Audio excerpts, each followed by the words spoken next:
From every strand on the line of your reel, to the rods, to the anglers, to the lures on the end of your hook, let's talk about those big bass here on Co-Angler's Corner with your hosts, Rob Welch and John Stoudinger.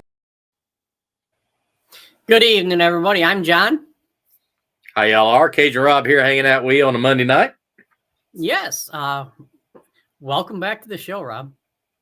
Or Thank wait, you. wait. Is that me? Yeah. Both. Well, we had a long weekend. And had a little traveling last week. Did about 3,000 miles, I think. So I'm no worse for wear, but I survived. So it's all good. Well, aren't you glad you didn't have to take that on a scooter? Wouldn't have survived. It was bad enough. The little company car I had. So, but it's all good. Little Geo or something. A little Jetta. But I call it the Mario Kart. I had the Mario Kart, but it did good. That's the 2000s version of the Gremlin, I think. Yeah, it's not that bad. It's pretty peppy. Yeah. All right. So tonight we have Emily Freeman on. She was the winner for the pro angler side of the Bull Shoals LBAA event, and Emily fishes. Has fished high school, college, and now she's still going to school in her master's program. I don't know much else about Emily, and I apologize for that because I've been doing so much work on other things like getting my rod building and my cold tag stuff going. But Emily will probably be better off telling you about her more than I will. So let's bring Absolutely. Emily on. Hello, Emily. Hi, guys. How are you doing? Good. Doing good. How you doing? Good. All right. We already congratulated you on your win. So if you don't mind telling us a little bit about your background and your history and why you continue to fish. Yeah. So I'm originally from Branson, Missouri. So my home lake is technically Table Rock, but Bull Shoals was one of my other home lakes. But grew up fishing at a really young age. My dad was a guide down around the Table Rock area. I grew up mainly trout fishing more than anything. Bass fishing wasn't really in the horizon at that point when I was little.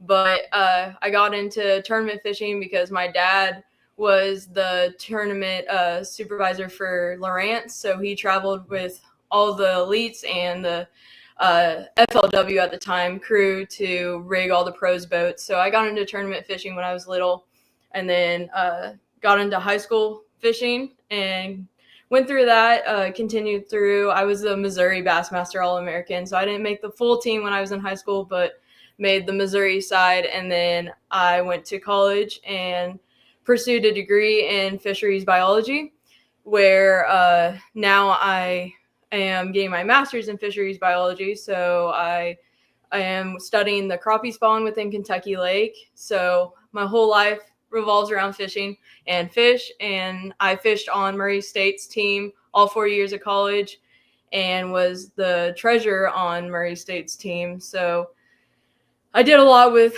college fishing with that, traveled all over the country, and now I'm fishing with the women's trail. So just continuing that full line of fishing. So Awesome. Can't beat that. yeah. All right. I'm sorry. I'm looking at my screen. I can't see anything I want to see. So, hey, we got a quick comment. You might know this lady, Miss Pam Horn. She says, "Little Hammer, love you, M." Oh, thanks, Pam. Yeah. So how was it like growing up around fishing all the time? Because a lot of the ladies don't experience that. It was definitely, I started driving a boat when I was little. I learned how to back up a boat for my dad. Wow. I was put on the lake at a very young age. That's how I learned to swim. That's how I learned to do anything. It was all revolved. My whole life has revolved around fishing. So I've been very blessed to do that. I know whenever I was little, it was always a passion from my grandpa all the way up to me. So our whole family would always, every weekend we were on the water, rain or shine. So it was really nice being brought up like that. Oh, absolutely. Yeah. Do you think that helps you with the win? Helped you with the win, I should say. I mean, sometimes I always say like history hurts you sometimes. I mean, there's been lakes where I've been on it multiple times and I thought I've known the pattern. I thought I've known what's going on. It's completely screwed me. But I don't know. For some reason, like with Bull Shoals, like it has a special place in my heart. I love that lake. And I kind of took what I knew from all the previous years of fishing on the lake to combine it all for this tournament. Since the water was up, I knew of stuff that was underwater that, you know, I didn't even have to scan. I just knew was there. So that in that instance, that helped me for this tournament because I was able to apply that history on the lake for this tournament. Awesome. Okay, your turn, Rob. Okay, I know you're talking about having the studying a lot about the crappie, and it seems like the crappie and everything's off timing this year. Have you found that to be true in Kentucky Lake? I know around here, like the bass spawn, everything's kind of out of whack. Have you noticed that out in Kentucky Lake?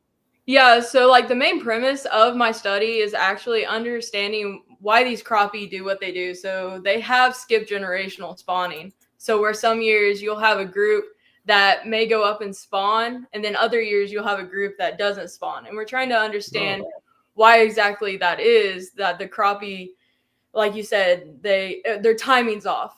So crappie are very sensitive. It's not like bass where they're like, oh, the water's up, the water temperature's correct, it's our time to spawn. Crappie are very particular, and if they don't want to spawn, or if they think it's, you know, a different timing to spawn or different conditions, they'll go ahead and do it, or they won't.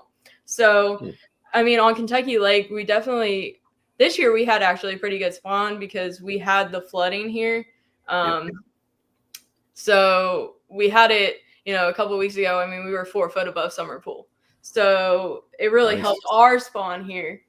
So, but like, I know we didn't have that successful spawns. It was 2016, 2017, and 2021 were our last 3 of like not too successful spawns. So that's where our population of crappie didn't end up completely doing their whole spawning cycle. But the last recent years we've had good spawns, not necessarily great spawns, but we've had good enough spawns to see that increase in our population. So good deal. Yeah, we had a guy come by work. I work in central Kentucky, south of Lexington, and there's a lake called Cedar Creek. It has a bunch of milfoil, standing timber. And this guy come by the shop and says, hey, I guess one of our accountants is his niece. And so she hollered up to us, hey, this guy's got a big fish. And I'm thinking catfish, carp. Go down there, and he brings out this crappie, 4.37 pounds. Oh, my God. Yeah, that's the biggest one ever. And then he went, he called the game warden, and they met him over. They had a certified scale in Stanford, and measured it and missed the state record by 2 ounces. Jeez. But that was the biggest crappie I ever saw. It was massive. It was unreal looking. I mean, it was so plenty of food on that lake, I guess. Plenty of crappie. I didn't realize something like that was swimming around in that lake, but pretty nice. But anyway, talk about your tournament. Going into the tournament, you kind of said, you kind of went, about you knew a lot about the lake. That's one of your favorites. Yeah. Kind of how did you kind of research or prepare for the tournament beforehand? I guess what I'm saying. I think, like I said, my biggest thing was I knew obviously the lake was on the rise. I mean, it's still rising today, but my biggest thing is I was more targeting those fish that were the post-spawn smallmouth. So it was the smallmouth that were already spawned but are super hungry and ready to eat. And I didn't want to focus on those bedding fish, the largemouth, because the water, like I said, was rising. So with that cold front and more rain coming through, it would be hard to bed fish. The clarity would go down. So I ended up just retaining on the old shoreline. So the shoreline that was, 30 foot back where it was 2 weeks previous. and just running the old buckbrush and other structure that was there and fishing that. So like, leading up to it, I knew that that's what was going to happen. This water was going to continue to rise. I mean, the clarity stays pretty similar on the lake, like on Main Lake and in most of the pockets, but it still affects those bed fish. So I didn't want to rely on that. So that's what my mindset was going into this tournament. I got you. Yeah, my closest lake is Cumberland, and I've had a tournament where they, like, the water was 10 foot, 12 foot up, and they was like on the original bank. They was on the original bank line. We had to drop down to them 10, 12 foot down, but they was hanging right there on that original line of the original bank. So. Yeah, and that's what those smallmouth were doing. I mean, and then also to get some of like my bigger largemouth that I did end up catching, I would just go and chase the bait balls with scope, and I was able to catch fish that were actively eating out of those bait. So that's good 1-2 punch. Worked for you. Yeah, that's it works out because the shad were starting to push out of the creeks. So I would catch them on like the passing by. So they were starting to push out of the creeks while I'm running the shoreline. So I would be able to just look at scope down that shoreline, but also be able to scan into some of these pockets and be able to find the bait balls. And once you found those bait balls, I mean, there'd be, 6 or 7 fish just attacking it. And if you got in it, it was on. They were there. Cool. Yeah. Can't beat that. Yeah. Rob, we got a couple comments. Want to hit them? Yep. Yeah, we'll hit it real quick. All right. Miss Haley. I can see him now. Okay. Okay. Haley, tomorrow's guest. Yep. The winner from the Coingler side said, go Emily. All right. And our old friend, Miss Jen Nolan. Jen Nolan with Vike Kayak says, hammer time. Hey, Jen, how's it going? Do you think she's over there doing the hammer shuffle there? Probably. Pam says, can't crappie hold out for a long time to spawn? Yeah, I mean, crappie, they tend to it's one of those things where it'll be almost a month long where you'll see the population overall spawn. So you'll have different spikes. And that's kind of what we're trying to understand. Is it the older fish going up to spawn first? Is it the larger fish that are going up to spawn first? So these crappie will spawn anywhere between when the water temperature hits that 60-degree mark, and then they have enough, it's called their photo period, which is the amount of daylight versus nighttime. So anywhere between that month, that's when you see these fish move up and spawn. Now, I would say hold out. We don't know exactly if they're going up to necessarily and then decide, oh, I don't want to spawn. So are they holding out, or are they just not going to spawn at all that year and they reabsorb their eggs and don't even spawn at all? So that's what we're trying to understand. Yep. Interesting. I mean, I'd love to stay on that topic, but that'll be for another day. All right, so let's talk. It is. I'm like, hey, Brock's got a good tip for you there, John. You need to have hey, Brock, I don't know if I could do 30 colors. Be easy to try, though. Yeah. And I want to, Brock, I apologize. I have your cold tags here. I just got to ship them out. I lost them. I'm just going to be. It's all right. You can make some more, man. It'll be all right. Rhonda says, way to go. How did day one play out for you? Yeah, so day one, I had my limit in the boat by 9 o'clock. I went to my first 2 creek arms, and I was able to start. I mean, first cast both days, I caught a fish. So, and I've never done that before.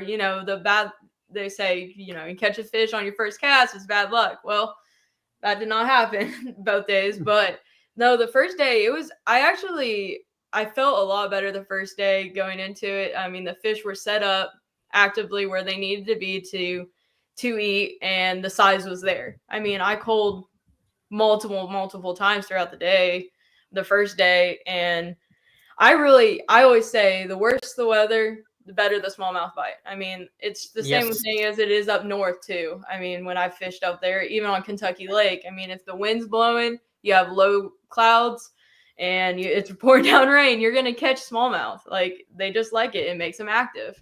So the first day went really well for me. I caught them all day and was able to cull and even catch a largemouth that ended up culling out one of my smallmouth.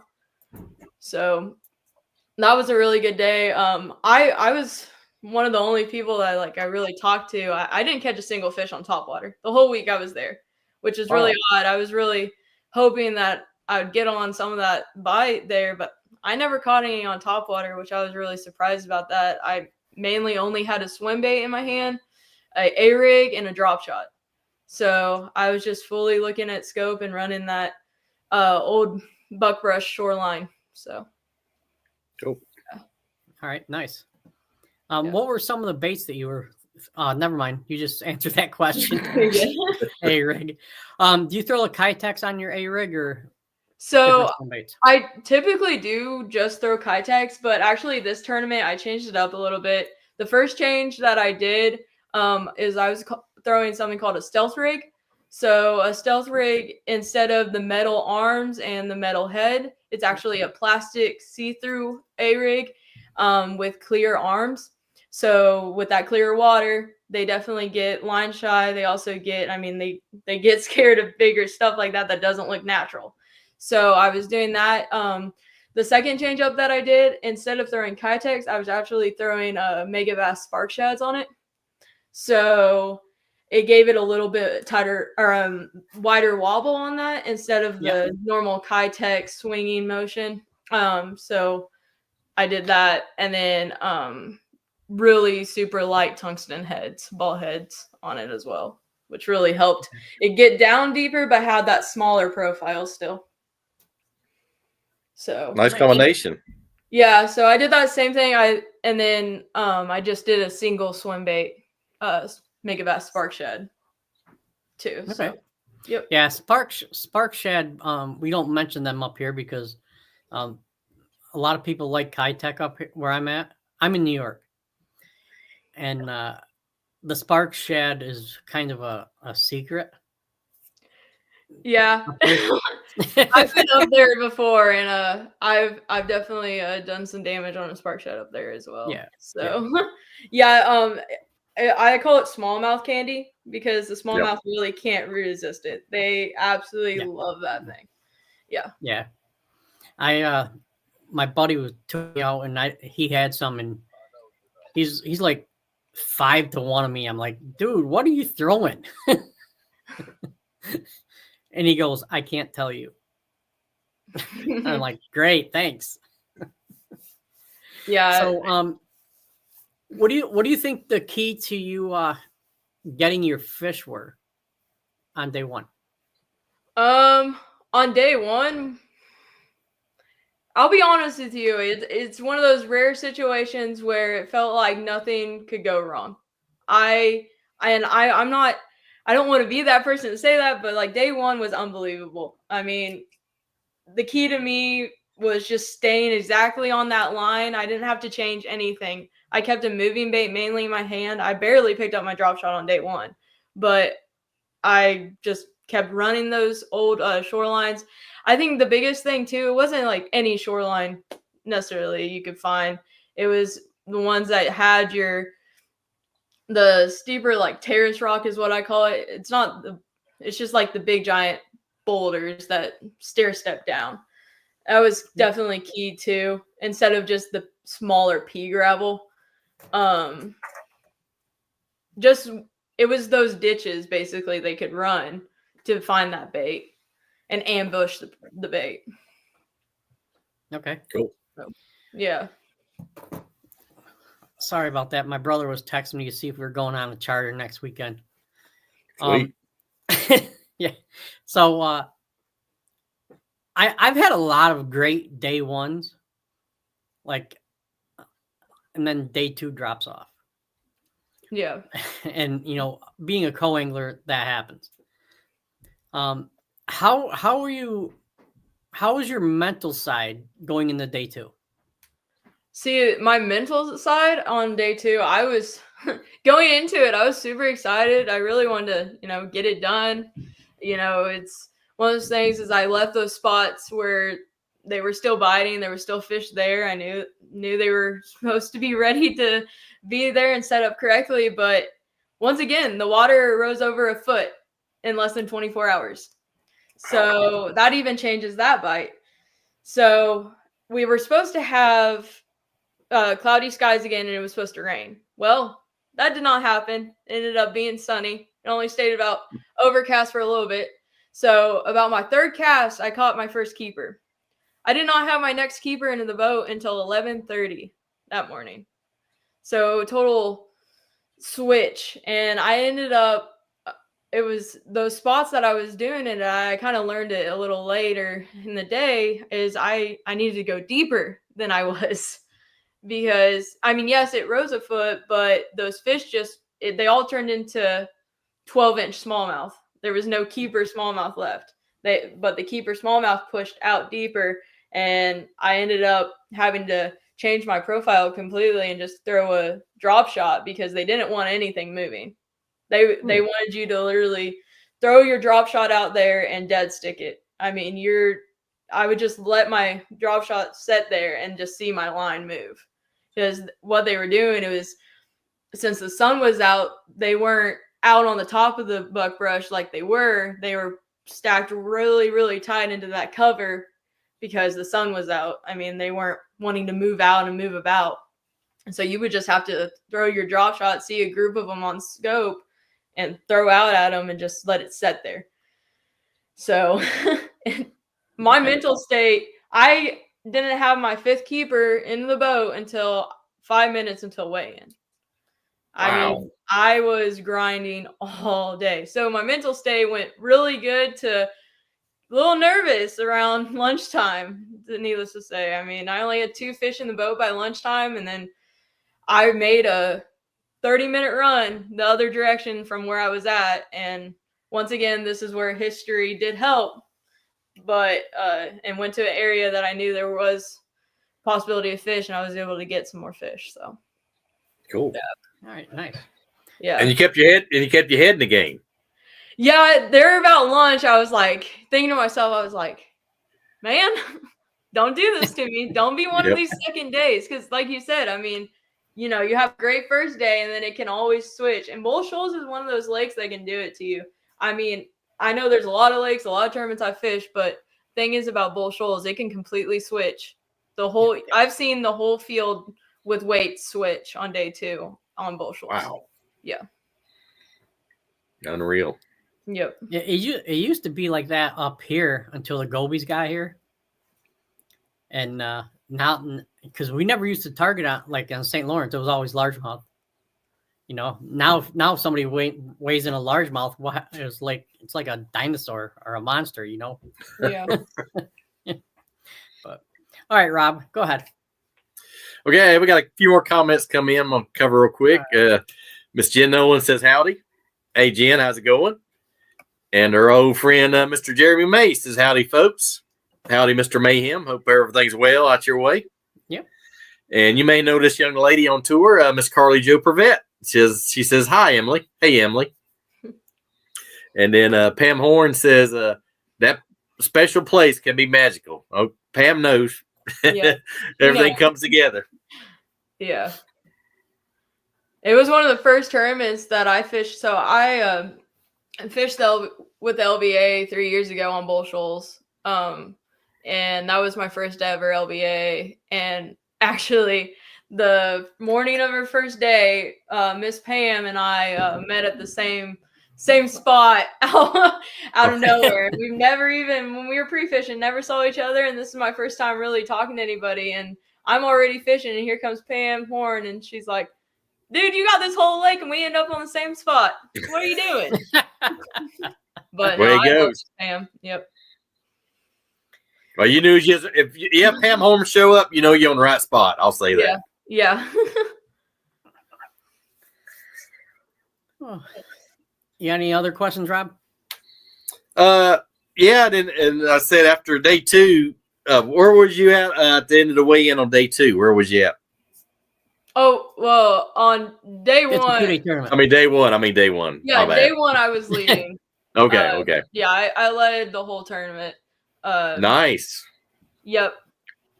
But Wire to I wire. will say practice was a lot different. I mean, I think everybody was kind of talking about this.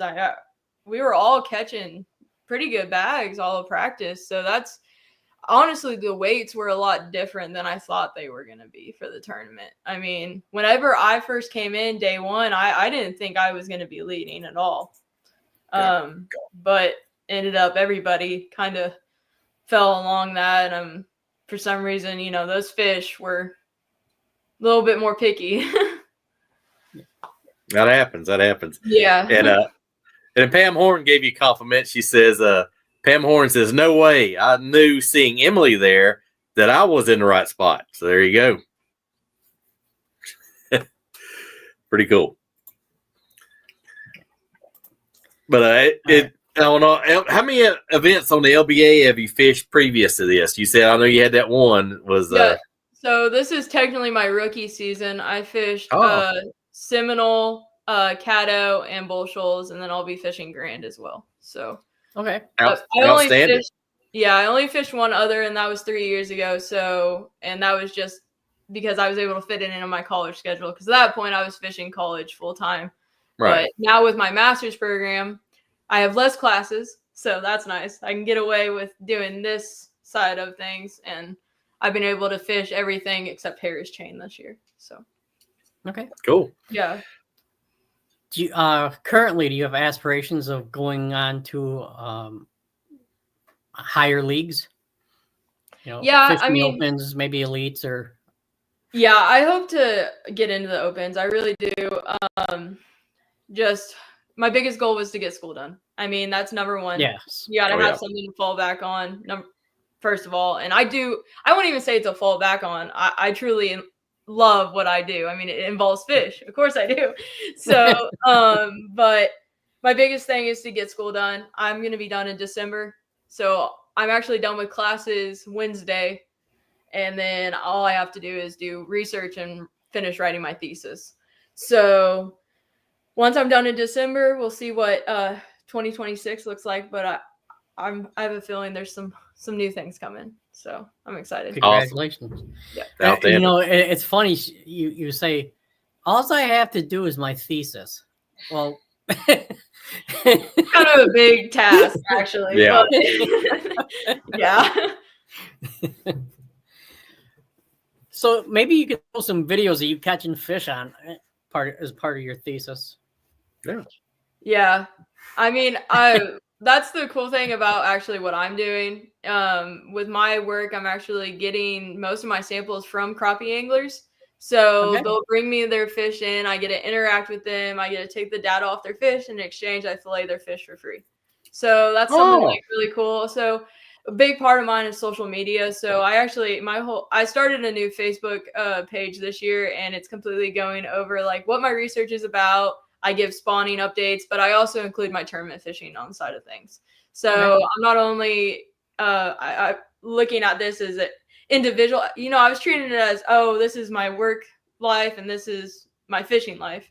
But now I'm kind of combining into one because I've gotten so much feedback. It's like, hey, you're one of us. Like, it's like I'm a biologist. I want the best for the fishery, but I'm also still an angler. So that's kind of I'm starting that new journey right now, which is pretty cool. Just really working with all the anglers. It's a really good time doing different videos for them. Cool. Yeah. What did you think about the camaraderie with the women as opposed to other tournaments you fished? Yeah, I mean, I absolutely love it. I look forward to all the tournaments, just showing up, and as soon as you pull up, here comes people walking to you and, hey, how was your drive? What's going on? Long time no see. I really like it because I was always obviously fishing college is a whole different world. I mean, there's very few of us lady anglers in the college world, let alone ladies who drive our own boats. Luckily, I mean, one of my best friends, Landry Richardson, who fishes for Drury, she actually came down and fished Bull Shoals as a boater too. She's one of the other college boaters, and it's just nice because we all get to group up together from all over the country, and we all share one thing in common, and that's to catch fish. And with these college fishing events, I loved them. I mean, all the guys on the team were my brothers. I mean, they looked up to me, I looked up to them, we helped each other, whatever else.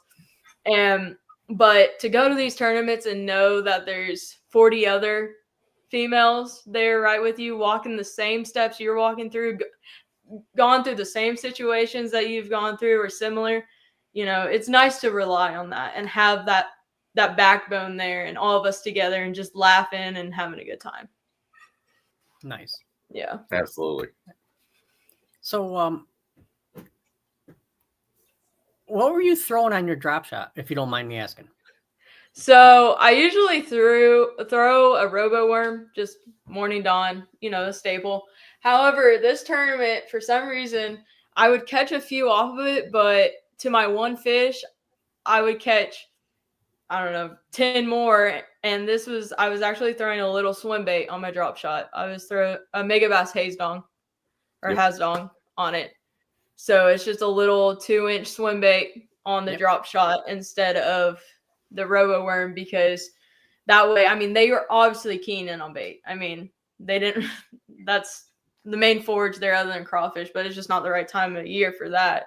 But so I put that on the drop shot and they absolutely demolished it. So good adjustment. Congrats. Thank you. Yep. And I think women have that over men, is because men are stubborn, and I think women are more apt to like, hey, this isn't working. I've been throwing this for 5 hours.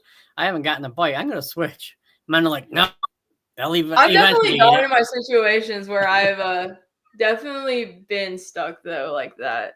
Yeah. I just so happened with Bull Shoals, my 2 favorite baits to throw are a drop shot and swim bait, and I was able to throw those this tournament. And nice. So I was able to have my 2 favorite things in my hand. It doesn't matter if I'm throwing a big giant 8-inch swim bait, a mag draft or something like that, or compared to my little tiny Demiki rigs. I'm okay with throwing that because that's what I enjoy throwing. So same thing with the drop shot. But there's definitely many tournaments I've gone very stuck and stubborn and won't want to change. So, but that's definitely something too I've learned throughout fishing all these years, is you have to change in order to catch those fish, because those fish are changing. So you need to change. Yeah. Oh yeah. It could be hour to hour. I've seen them change hour to hour. Oh yeah. It's crazy. Especially during the spawn. I mean, you'll have fish that will lock on bed. You'll see the whole process. They'll lock up on bed, for a couple hours, do their little thing, and then they'll be off the bed 3 hours later. Because a largemouth, they only have to be on bed maximum 3 days, like the female, to let their eggs really be released. And then of course the male takes care of the eggs once they're on the bed, which the eggs to develop only take about 10 days. So they're not there long. I mean, this, like you said, it can happen in a couple of hours. It can happen overnight. Those fish can instantly be off the bed and then they're moving out and they're trying to eat again because they didn't eat for a couple of days. They're hungry. So you got to be able to adapt to those ever-changing conditions. Not just the weather or the lake, it's the fish themselves. Yeah. Do you feel your education gives you an advantage? I had a couple ladies actually come up to me after the tournament. They asked me that same question. And I think the best way to put it is I try not to actually let my education get in my head compared to my fishing. I was out there tournament fishing before I knew the books, is what I like to say. Now, do I know like I was saying, I know how long that bass will possibly stay on that bed. I don't want to let that get in my head because it's one of those things where it's, like I said, I was out there tournament fishing before I read those chapters in my textbook. I was out there before I was sampling different lakes or doing different things. But ultimately, I mean, I do think it does help me in a sense just to know bass behavior, because by knowing bass behavior, I at least have an idea of how they're going to react to the rising water and stuff like that. But I try not to let it actually interfere with my tournament angling. So, Okay. Yep. So I'm sorry, I forgot the question I was about to ask you. It's something to do with my age, I think. All right. Go ahead, Rob. Okay. Now you're talking about, I know, bass spawn, and I think it's amazing how the female will be there and the male will like hit her, try to help release eggs. Do the crappie do the same thing, or is it a little different? So the crappie are colony spawners, so you'll actually have quite a few crappie group up together and spawn, and then there'll only be like 1 or 2 males come in. But I don't know. I've never like really seen them actually spawn and do their thing, but I'm not too sure on that one. Yeah. Okay. But I do know they group up and are colony spawners. So, okay. Well, that's a little different. Bass, you'll have like your 1 female to 1 bed. But with the crappie, they'll actually group up together. Okay. Yeah. Well, that's something new. I didn't realize that. So thanks for I learned something new tonight. Who's I am. Yeah. Now you just got to retain it. Well, good luck with that. I'll forget about it. I'll have to write it down on a Post-it note somewhere. I'll forget. Yeah. And then you'll forget where to put the note. Yeah. But talking about crappie, I'm in the fishing industry. I'm sales for a large distributor, and we've seen a huge jump in crappie rods and lures, everything last year. So they made a huge jump in sales last year. Yeah, I know. Like out here, it seems like after COVID and everything, of course, like everybody started going outside more and enjoying the lake, enjoying the fisheries. But it seems like it wasn't necessarily, yes, we saw that increase in tournament fishing. Absolutely. Bass. I mean, there's more high school or college anglers coming up. But I feel like just the want to go fishing and crappie fishing is probably, up there along with bluegill for people to go out and fish and enjoy. So I mean, definitely see the increase of anglers on the water in general. Nice. And I know a lot of bass guys, they will fish crappie kind of in the off season in the winter and fall to get good at the forward facing sonar. That really helps them hone their skills. So I see a lot of guys doing that, going to crappie tournaments in the off season. That's what helped me, not necessarily tournament fishing, but crappie fishing in general. I mean, that's how I got better at scoping. I would go out there with a little crappie jig, and that's, you get the satisfaction of catching fish, crappie fishing using scope.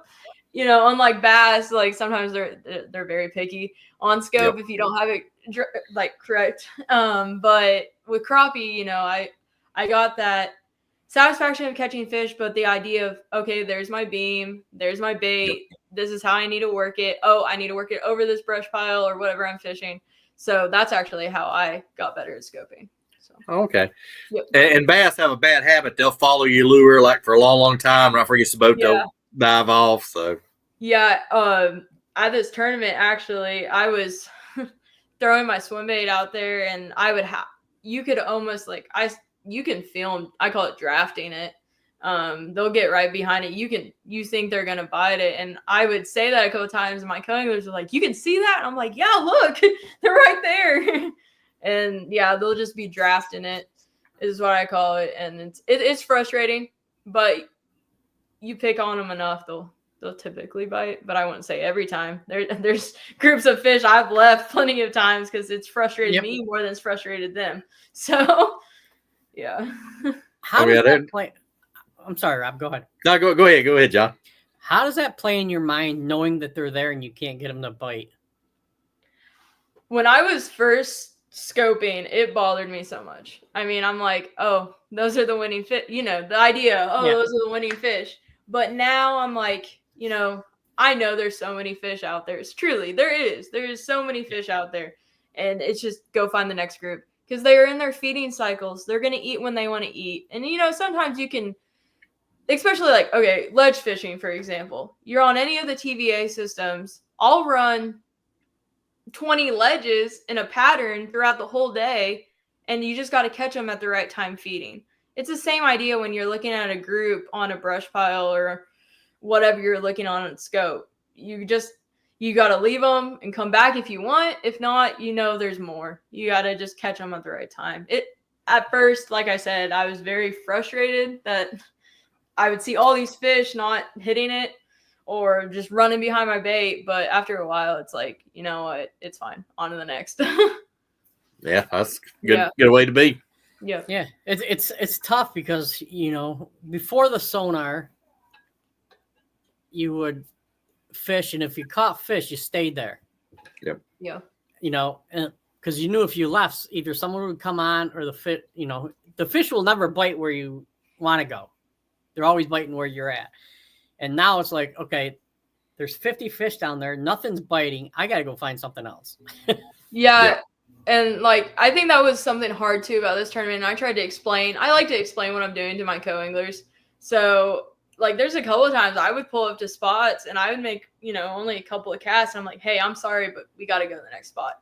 And I would explain to them, I'm like, I know there's fish here, or I'll even pull up and I'll be like, they're not set up correctly. And they're like, how do you know that? I'm like, well, you see these fish are set up in the X, Y, and Z position, and I made casts and they're not going to turn on it because they're not in that feeding mindset. We need to go to the next spot, and I'm trying to teach that to my co-anglers as best as I can. I know they're not allowed on my front of my deck of my boat during the tournament, but during practice, whenever I take out people, I try to show them that, I teach them that, because there's many times, like I said, I'll make a couple of casts or they're not reacting right. I'm like, I got to move. So, yeah. Awesome. And I think that's one of the things that is not taken very strongly with the forward-facing sonar is I don't think people would complain as much about it watching it if the angler was explaining and talking. Yeah. Because 90% of the time you're watching, you're seeing them with their back. I mean, yeah. Look, back in the 80s, you were watching them with their back going down a bank, but they were talking. Now there's no talking, so I think that's the issue there. And I mean, that's kind of how I am. There's definitely times I get in my zone and I'm concentrating, I'm looking at my bait, concentrating on that fish, and I won't say a word. But if I'm, at least able to say a couple of words to my co-angler and be like, hey, those are the fish. This is what I'm looking at. This is what I'm throwing at, and trying to show them at least what the fish are doing. It gives them a better idea. But yeah. I will say, there was ways to go about without using scope this tournament, but I will say this is I fished a lot of tournaments where I've relied on scope, but this is probably up there for relying on scope this tournament. I hate saying that because I love as much as the next person beating the bank or doing different stuff like that. I'd rather throw a swim bait and an A-rig like I did than over a Demiki rig, a small little, minnow bait.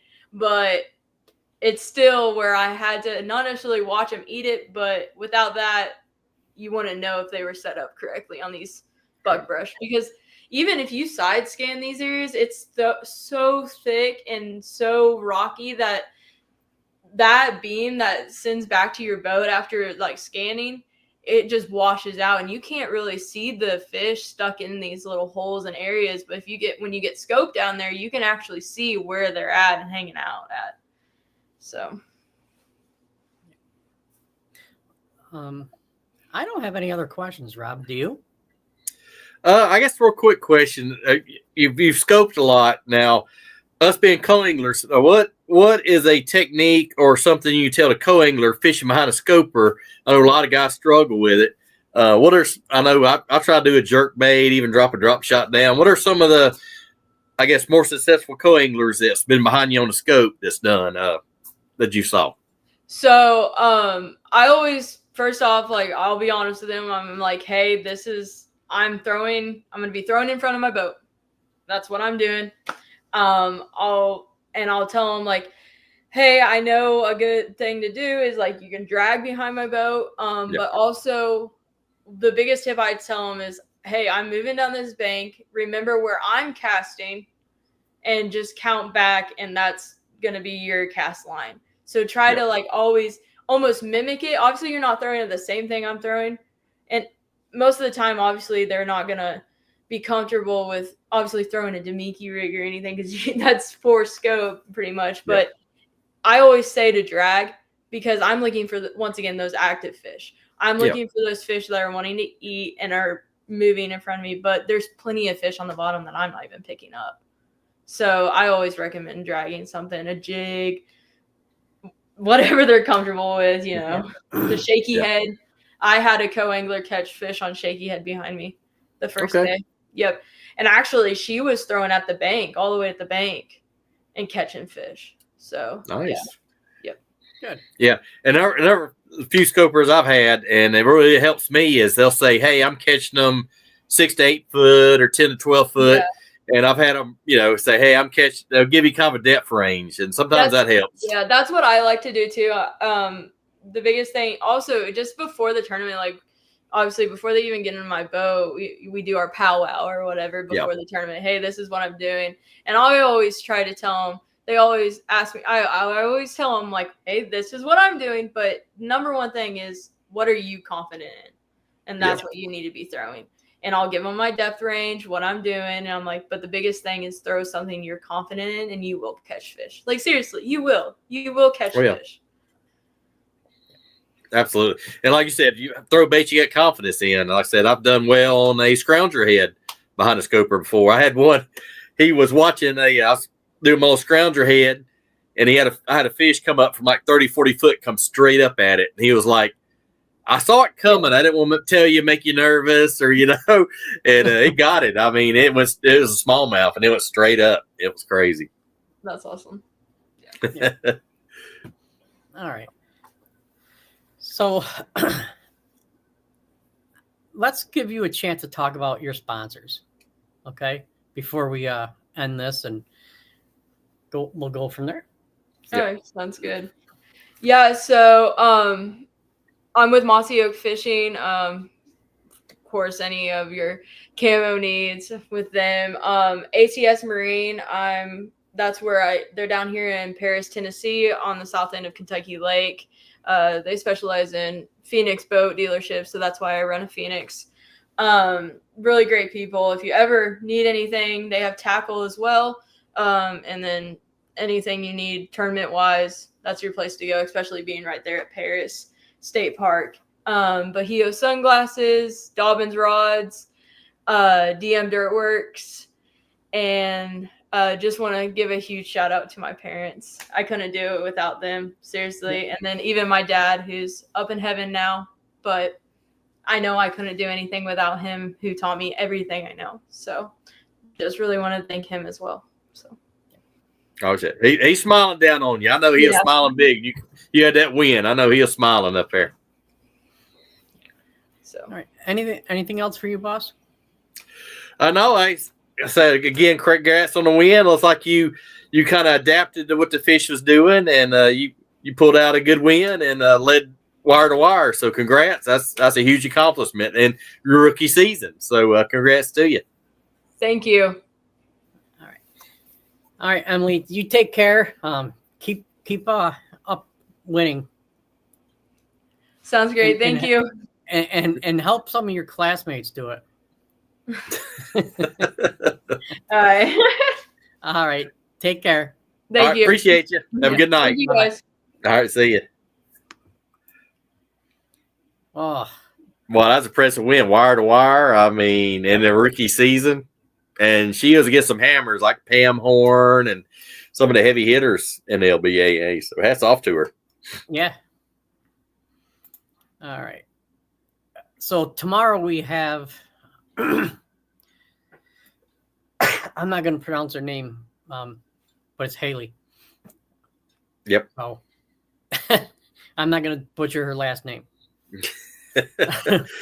Yeah. I apologize. My brain isn't working correctly tonight, I guess. Man, we'll blame it on Monday, man. It's Monday. It's all right, man. Be all right. I don't know. I've had good days this week, so Yep. We're gonna keep them rolling and go there. Oh, I want to say a couple things too. One, happy belated birthday, Al, from the American Angler Outdoor Network. I forgot that. Didn't see that on social media. Because I've been lacking in that department, trying to get some other things done. And I think that's about all I have, Rob. Okay. Well, I guess I just got one quick thing. Had one of our dealers down in Florida. I've been wanting a shirt like this. When we get the right way, Captain Rob's down in Cape Coral, Florida. Great tackle shop. So if y'all down in Florida, around the Cape Coral, look up my buddy Captain Rob. Has a great shop, great guy to deal with. So look him up. But one of my new best friends. Yeah. So, no, it's been good. I have a tournament weekend after next, BFL. I did a BFL weekend before last, and it was kind of a tough day. So I just had one short and a couple misses, but happens that way sometimes. And but anyway, so on to the next one. Forget, and go forward. So I don't look in the rearview mirror. So, but you That's know, all we can do. That's right. And congrats to all the guys. I know when I was going down to, I actually fished Center Hill Lake, which is close to Nashville, and past Del Hollow. And I was going to get into the kayak tournament, but I couldn't get everything all ready to go and everything I needed. But there was 234 kayaks at the Bassmaster Kayak event on Del Hollow weekend before last. So pretty massive turnout, and tells you kayak is hot right now. So I've definitely jumped on that and working my way there, slowly getting my kayak all together. And it's pretty cool because you can start out just the bones basic I did, just I add a little bit here and there. So pretty cool. All right. So I don't have anything else. So everybody be safe. Enjoy your evening, night. It is here. Yep. And take care and be safe. Yep. We'll have the LBAA co-angler on tomorrow night. So y'all tune in to that. And we appreciate everybody tuning in, liking and sharing and subscribing. And you guys rock, and hope to see you tomorrow.